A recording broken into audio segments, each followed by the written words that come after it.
اعوذ باللہ من الشیطان الرجیم بسم اللہ الرحمن الرحیم۔ خداوند عالم قرآن مجید میں ارشاد فرما رہا ہے کہ اللہ صبر کرنے والوں کے ساتھ ہے۔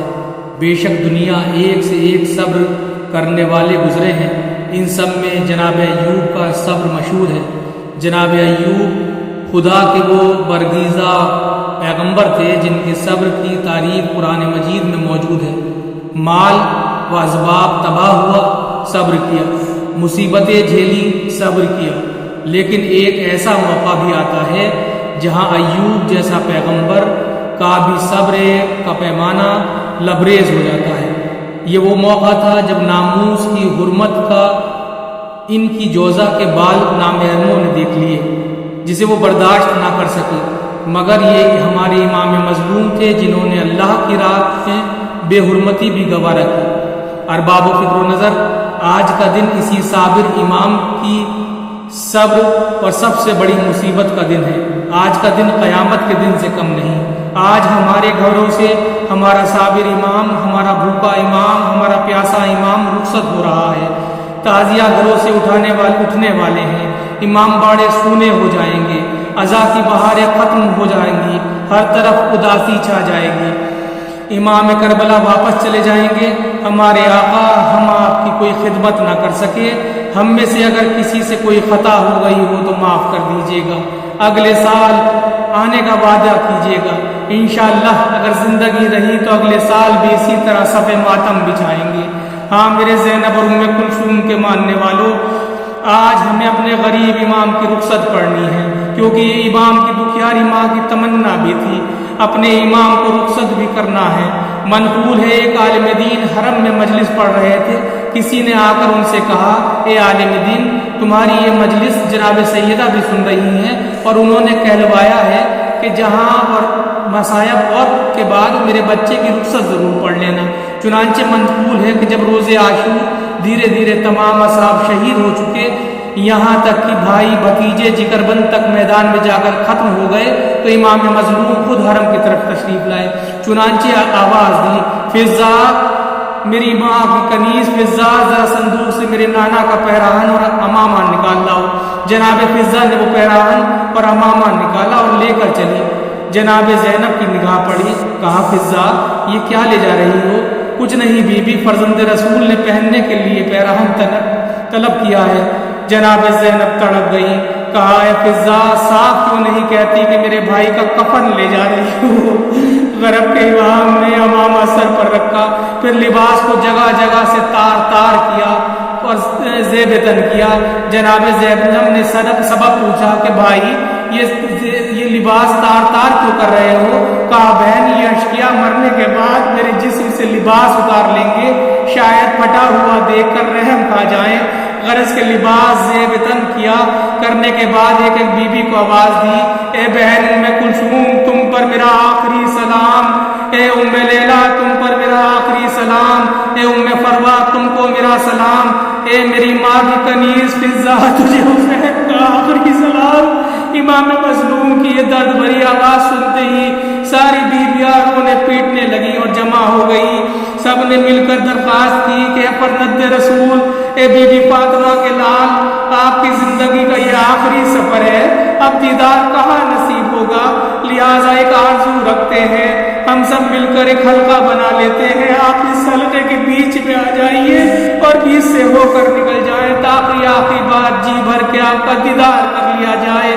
یہ کہہ کر اہل حرم نے حلقہ بنایا، امام حلقے کے بیچ آئے اور ایک ایک بی بی کے قریب سے گزرنا شروع کیا۔ اب جس بی بی پر نظر پڑتی دل امڑنے لگتا، ارے وہ یہ تو ام فروا ہے جس کا یتیم بچہ قاسم تھوڑی دیر پہلے ہی آنکھوں کے سامنے مارا گیا، ارے یہ ام لیلا ہے کہ جس کا 18 سال کا کڑیل جوان کی میت ابھی دیکھی ہے، یہ رباب ہے جس کے دل کی خوشی علی اصغر کو موت نے چھین لیا، اب مرنے کے لیے بعد سب لاوارث ہو جائیں گے۔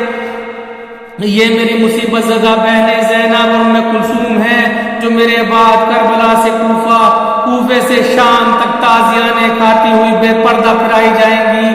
ارے یہ میرے سینے پہ سونے والی ننھی سکینہ ہے جو میرے بعد یتیم ہو جائے گی اور تماچے کھائے گی۔ انہی خیالات میں مولا کا دل بے چین ہو گیا۔ ان قریب تھا کہ آنسوؤں کا سیلاب بہ نکلے، لیکن فوراً نظر پڑی کہ بیویاں پیٹ پیٹ کر رو رہی ہیں۔ خاص طور پہ جناب زینب کا بہت برا حال تھا، اس لیے دل پر صبر کا پتھر رکھا۔ بہن کے قریب گئے، کہا بہن زینب، کہا ہاں بھائی۔ امام نے سر پر ہاتھ رکھا اور فرمایا بہن تیرا بھائی مرنے جا رہا ہے۔ یہ سنتے ہی زینب بھائی سے لپٹ گئی اور دہاڑے بار بار کے رونے لگی۔ امام نے تلقین کرنا شروع کی، زینب دل کو سنبھالو، تم دیکھ رہی ہو کہ ساری بیویاں جن کی گودیاں ابھی تک ایک دوپہر میں اجڑ گئی، سر پر بارشوں کا سایہ نہ رہا، پھر بھی جب تک میں زندہ ہوں دل کو طاقت ہے۔ میرے بعد ان بیویوں کو نہ معلوم کیا حال ہوگا۔ میری بہن حسین کو تم پر بڑا بھروسہ ہے، اس پورے قافلے کو تم پر چھوڑے جا رہا ہوں۔ اگر تمہاری بے چینی کا یہی عالم رہا تو ان مصائب کی ستائے خستہ دل عورتوں کو کون سنبھالے گا؟ ہاں میری بہن، یہ حسین کی وصیت سمجھو یا اپنا فریضہ کہ اب میرے بعد تمہیں انہیں سنبھالنا ہے۔ بولو کیا کہتی ہو؟ بس ادھر حسین کا یہ کہنا تھا۔ جناب زینب نے چادر کے گوشے سے بہتے ہوئے اڑے ہوئے آنسو کو پوچھا اور اڑے ہوئے دل پر قابو حاصل کیا۔ کہا بھیا خدا حافظ۔ بیویوں سے رخصت ہو کے امام مظلوم اپنے بیمار بیٹے سید سجاد کے خیمے میں آئے۔ پھوپھی نے بیمار اور نقاہت سے آنکھیں بند کیے ہوئے بھتیجے کو بیدار کیا۔ بیٹا دیکھو تمہارا باپ تم سے رخصت ہونے آیا ہے۔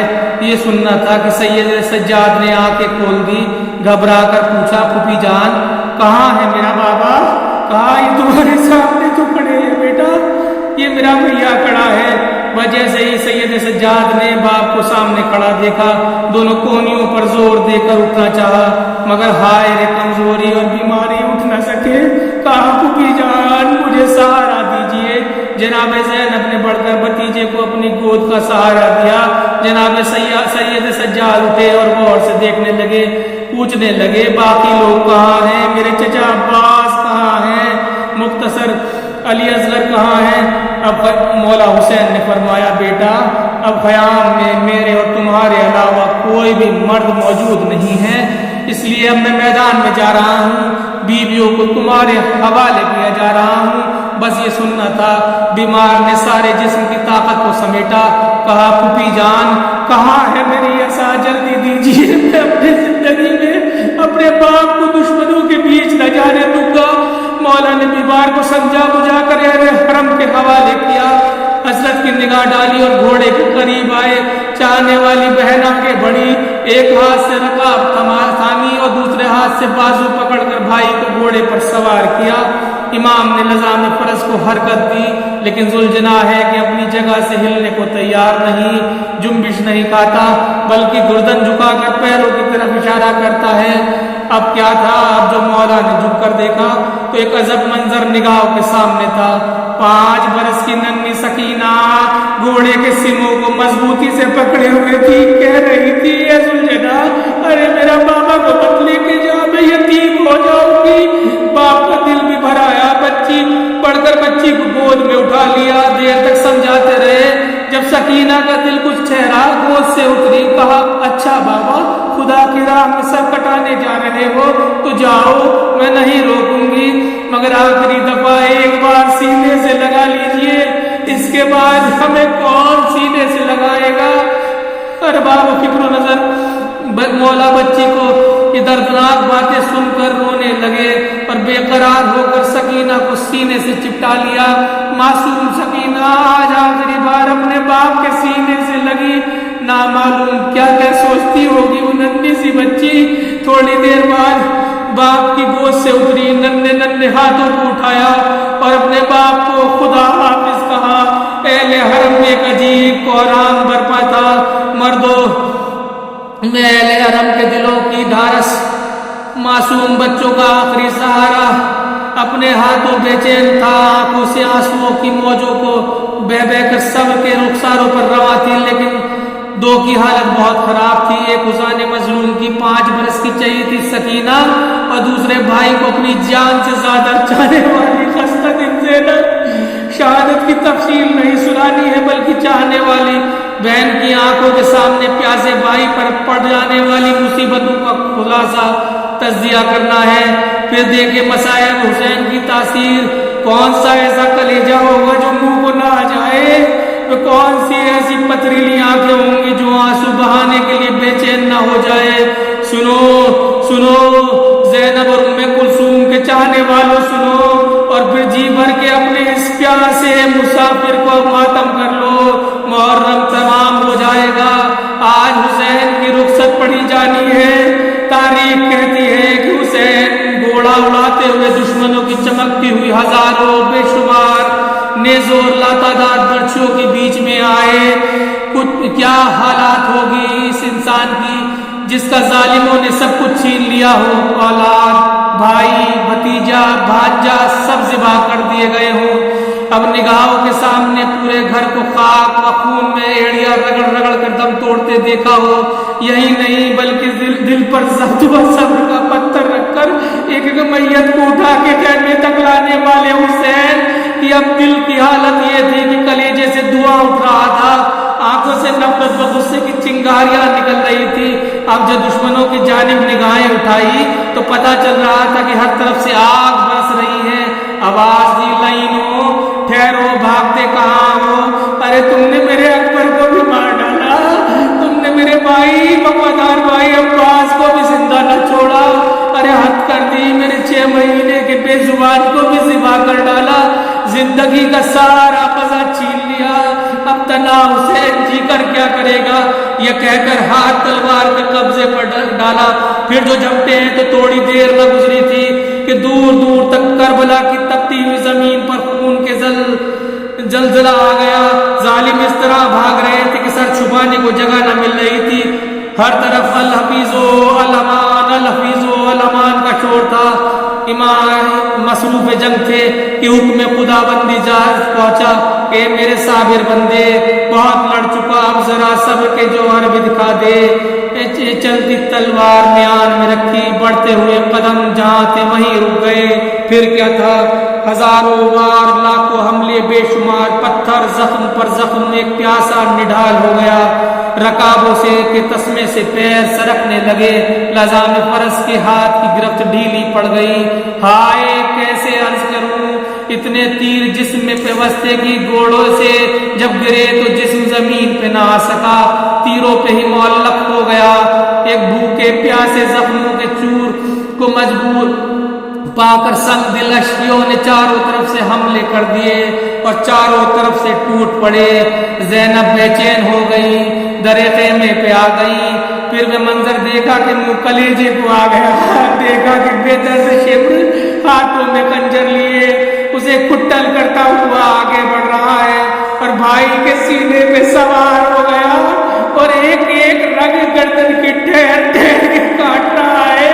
چاہنے والی بہن نے دونوں ہاتھوں سے منہ کو پیٹ لیا اور جب یہ دیکھا کہ فرد تکلیف سے حسین کبھی آنکھیں بند کر لیتے ہیں، کبھی کھول لیتے ہیں، پھر کبھی بند کرتے ہیں اور پھر کبھی کھول لیتے ہیں، بنت زہرا نے بلبلا کے آواز دی، پیاسے حسین، پیاسے حسین، پیاسے حسین، ارے بے درد ظالمو، میرا بھیا بہت پیاسا ہے، ایک دو بوند پانی کی حلق میں ڈال دو تاکہ حلق تر ہو جائے۔